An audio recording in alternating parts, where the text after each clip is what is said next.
આજથી થોડાક દિવસ પહેલાં રાજકોટના જંગલેશ્વરમાં મેગા ડિમોલિશનની કામગીરી તંત્ર દ્વારા હાથ ધરવામાં આવી હતી.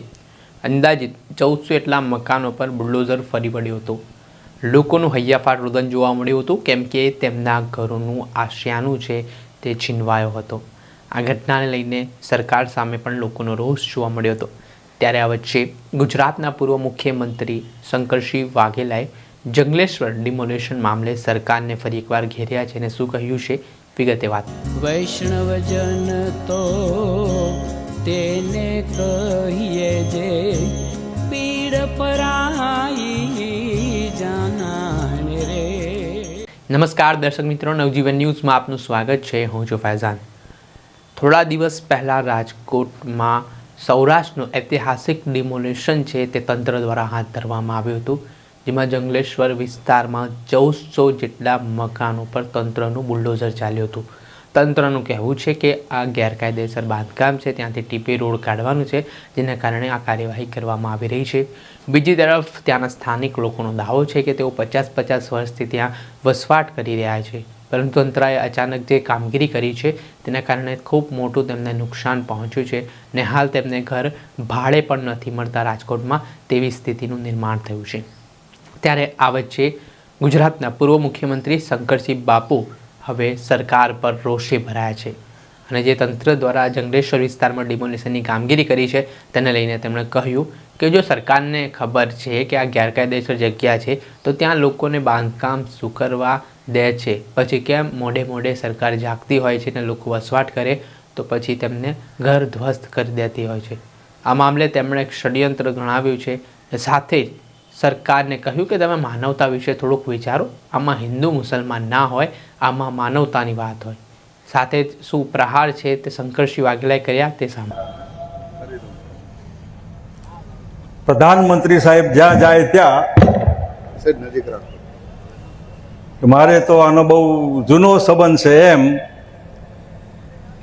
રાજકોટ से भी हमारा पुराना नाता है.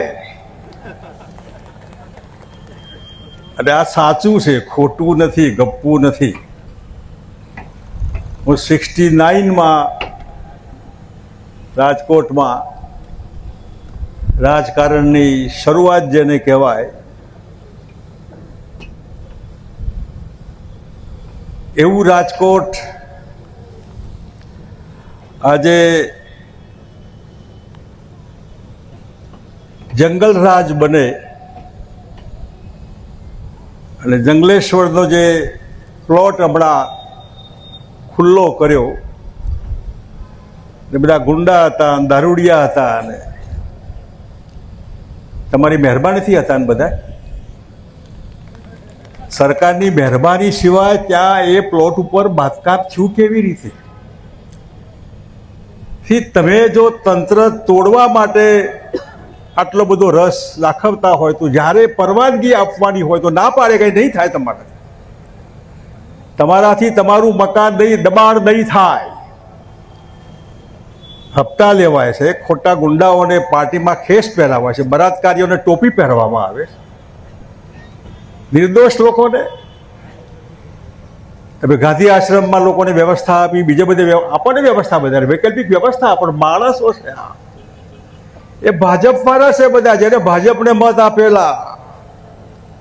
આ કરવત છે, આમ જાય તો એ કાપે અને આમ જાય તો એ કાપે. એટલે તમે જરા સમજો કે આ કેવા બનાવટી લોકો છે કે જેમને કોઈ એવી શરમ ના આવે કે આ માણસો છે. એમાં હિન્દુ મુસલમાન ન હોય, એમાં આહિર છે, માલધારી છે, કોળી સમાજ છે, બહુ બધા. ઠીક છે, એ તો એ વૈકલ્પિક વ્યવસ્થા આપે, વ્યવસ્થા ના આપે તો એ બધા મિત્રો ભેગા થઈને મેયરના ઘેર જઈને મેયરનો બંગલો બી 2 નંબરમાં બને છે એવું પણ કોઈ કીધું. તમારી છૂટ, તમારે દબાણ કરવાની છૂટ, તમારે કરપ્શન કરવાની છૂટ. એટલે મેયરના બંગલાનો ઘેરાવ કરો ને ત્યાં જઈને વ્યવસ્થા કરો કે આ કેમ આવી રીતે ચાલે. અહીં આજે તમારી પાસે કર્જ મુક્તિની વાત લઈને બધા આવ્યા છે. આમને કોઈ સ્વાર્થ નથી. રાજકોટ વિધાનસભા કોર્પોરેશનમાં જાવેદ ચૌધરી હોય કે અમારા રાજેશ્વર બ્રહ્મભટ્ટ કે બીજા કે ઉમેદવાર નથી. અને જ્યારે આપણને એવું થાય કે બે પૈસા લીધા ક્યાંયથી, રોજ બરોજનો ધંધો હોય, આપણે ધંધાવાળા માણસ હોય, મકાન માટે લીધા, વાહન માટે લીધા, વેપાર માટે લીધા, બીજા ત્રીજા માટે, ભણવા માટે, તો ન ચક્કર ફર્યું. જે કલ્પનાથી આપણે દેવું કર્યું હોય એ ચક્કર ન ફર્યું. ન ફરવામાં ગુજરાત સરકારની જે કોરોના આવ્યો એ જવાબદાર હોય, નોટબંધી કરી એ જવાબદાર હોય, જીએસટી સૌથી ખોટો ટેક્સ, પ્રજા વેપારીઓ હેરાન પરેશાન અને સરકારની તિજોરી ભરાય, બોગસ અને ખોટો ટેક્સ માથે વર્ગ્યો હોય. આવા કારણોથી સમયે સમયે જે ચક્કર ફરવાનું હોય, લીધા હોય અને પાછા દેવાના હોય, એનો મેળ ન પડ્યો હોય, અને ઉઘરાણીનો ત્રાસ જે માથે થયો હોય. આજ સવારે જ હું આ છાપું વાંચતો હતો અને તમારા માટે સુરતમાં પતિ પત્ની અને 9 વર્ષીય દીકરીનું ઝેરી પાવડર પીતા કરુણ મોત, એક દીકરીનો બચાવ, વ્યાજખોરની ઉઘરાણીથી ત્રાસી પરિવારનો આપઘાત. સુસાઇડ નોટમાં વૈભવ રૂંગટાના નામનો વ્યાજખોરનો ઉલ્લેખ. અમે તમને આમાંથી બચાવવા માંગીએ છીએ. જીવતો નર ભદ્રા પામે, આપણે આપઘાત નથી કરવાનો. જેને લીધા હોય લીધા, 25 વર્ષે બહુ ચિંતા નહીં કરો. એને માણસો આવા આપઘાત કરે નિર્દોષ. તમે ફોટા જુઓ તો દયા આવે કે આવું રૂપારું પરિવાર, પૈસા લીધા એને ત્રાસ એટલો કર્યો કે મરી જવાનું મન થયું.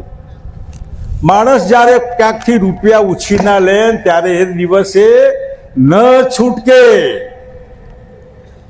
કોઈને બાંધી મુઠ્ઠી ખોલવાનું મન ન થાય, ન છૂટકે. લીધા એ વખતે એનું મન મોડું થઈ ગયું હોય. ભગવાન મને કોઈના પાસે હાથ લાંબો ન કરાવે, છૂટકો ન હોય, પરિવાર હોય, ધંધો હોય. એ લીધા પછી જ્યારે એનું મેળ ન પડે, એમાં જે બધાએ વાત કરી કે આપણે બધાના પૈસા દેવાના છે, કંઈ લઈ નાસી નથી જવાના, સમય સંજોગો એવા આવ્યા કે હવે નથી પહોંચી વળતા, અને તમારા આ રૂપિયા 3, 4, 5, 7 વર્ષથી આ લોકોની ઉઘરાણી ચાલુ છે. એ 5-7 વર્ષના બદલામાં હજી પણ 1.5 વર્ષ વધારે ખમી જાઓ. જો ગુજરાતની આજની સરકાર તમારું દેણું માફ કરે તો માથા ઉપર, ન કરે તો. આપે સાંભળ્યા હતા ગુજરાતના પૂર્વ મુખ્યમંત્રી શંકરસિંહ વાઘેલા, જેમણે જંગલેશ્વર ડિમોલેશન મુદ્દે પોતાનું મૌન તોડ્યું છે અને સરકાર સામે આંગળી ચીંધી છે. ને જે રીતની આખી ઘટના બની છે તેના કારણે હાલ લોકોમાં ખૂબ રોષ છે, નિરાશા છે, કેમ કે તેમના આશયાનો છીનવાયા છે. ત્યારે શંકરસિંહ બાપુના નિવેદને ફરી ચર્ચા જગાવી છે. દર્શક મિત્રો, આવા જ વિડીયો જોવા માટે નવજીવન ન્યૂઝ જોતા રહો.